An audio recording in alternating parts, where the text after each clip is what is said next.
Hey guys, I'm Tom, a tech chap, and this is the new OPPO Find N2. Now, straight away, I have to give you some bad news, I'm afraid, because yet again, like the original Find N, this is only coming to the Chinese market, which is a real shame because I love this thing. Although the good news is the N2 Flip, which I haven't been able to get hands-on with yet, will be coming to other markets, including Europe, in early 2023. But as for this, the N2, well, never say never, OPPO may change their mind, but I still wanted to make this video as there's an awful lot to like here.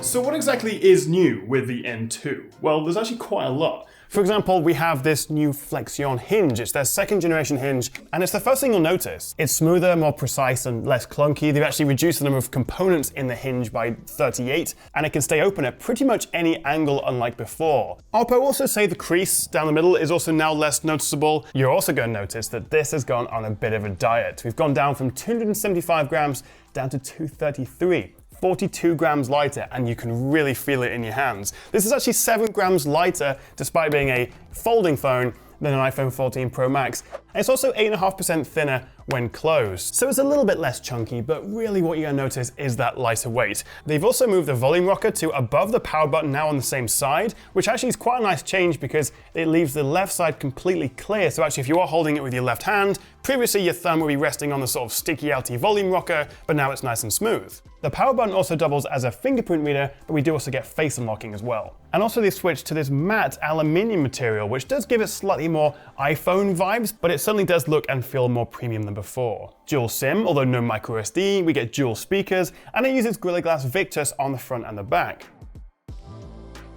Now I have it in this black vegan leather material, which I think adds a touch of class, but more importantly actually makes it more comfortable to hold because it's less slippery, although they do also bundle a little protective case in the box with it. And I think also because it doesn't pick up fingerprints or smudges as easily, it's probably my go-to choice. I really like this. Also, with a nod to the Find X5 and X6 Pro phones, they've added this subtle curve of the material up to the camera module for a more seamless design. And I think overall it's a really nice refinement of the original. Although if you are using this on a flat surface, you do get quite a bit of wobble.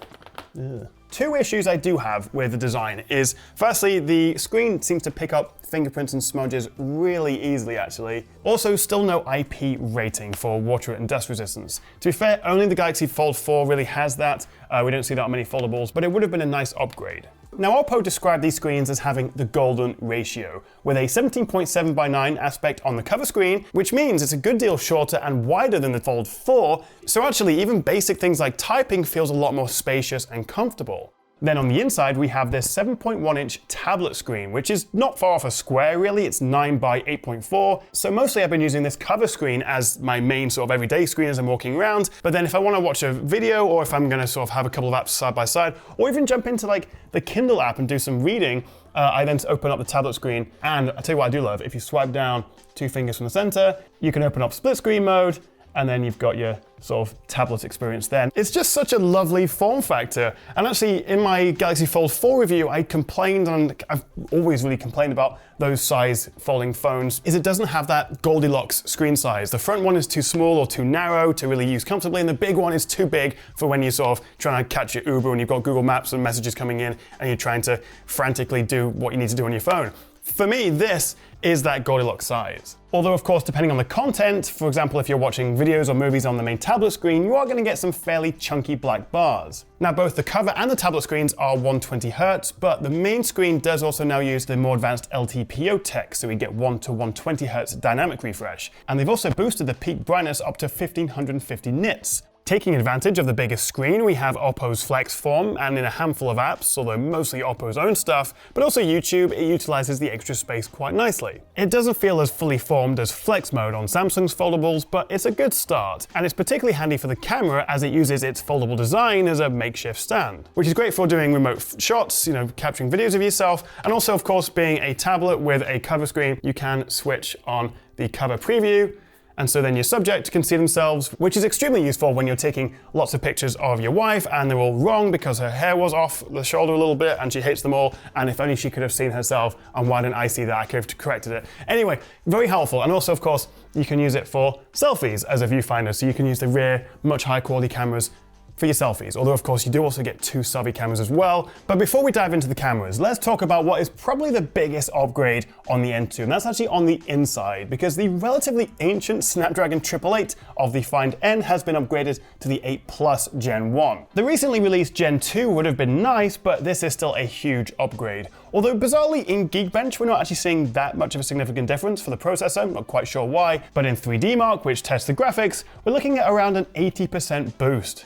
There are also two SKUs of this, one with 12 gigs of RAM and 256 storage, and one with 16 and 512. But what about battery life? Well, I haven't really had this long enough to give you a full review on the battery. In terms of the actual size, it's 4520 mAh, only 20 up from the 4500 on the Find N. OPPO don't actually say how much longer we should expect with this, just that it will be a longer battery, but I am confident with the LTPO on the main screen and also the much more efficient 8 Plus Gen 1 chip that we'll probably get an extra hour or two out of this. We also get faster 5G, we have the latest Android 13 and ColorOS 13 software, plus OPPO offer a solid 3 years of Android updates.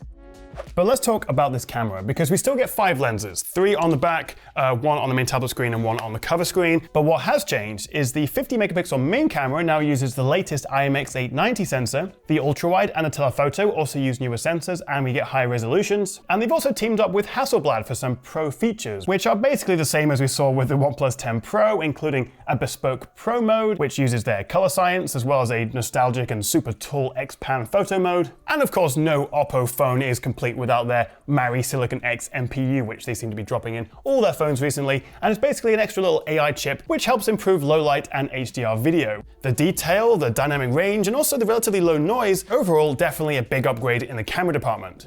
I think it's also fair to say that foldables haven't really taken off to quite the level that some of the brands had predicted, except for maybe the likes of this, the Galaxy Z Flip 4. Of course, this is a flipping phone rather than a folding tablet, but I think this is actually a genuinely good competitor to the S22 Plus, given it's a similar price, we get similar battery and performance and cameras now. I love this, and actually I do see people in the wild using this. But the N2's smaller form factor versus most foldable phones definitely makes it stand out, and I really like it, which makes it all the more disappointing it's not currently set to launch outside of China.